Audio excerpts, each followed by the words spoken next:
Благодарам господин Фатанов за одговорот. Јас повторно од овој одговор, тоа ќе го кажам како сопствена проценка и заклучок до кој што може да се дојде, дека Министерството за здравство е врвот на хиерархијата во целиот здравствен систем, особено кога станува збор за улогата на клиниките и нивното постапување поврзано со набавките на лекарства и здравствените услуги кон пациентите.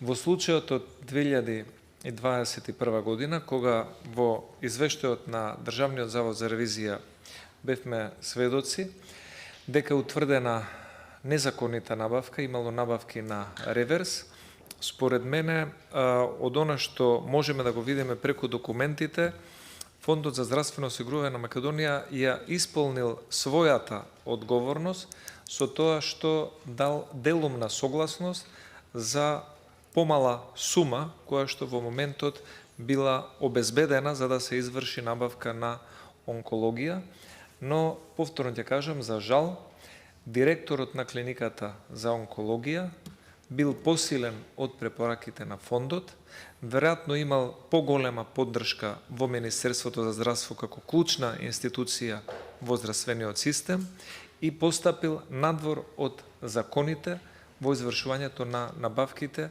и играл, за жал, клучна улога во овие незаконитости кои што го разоткрија цел овој скандал. Немам дополнителни прашања. Благодарам. Благодарам, колега.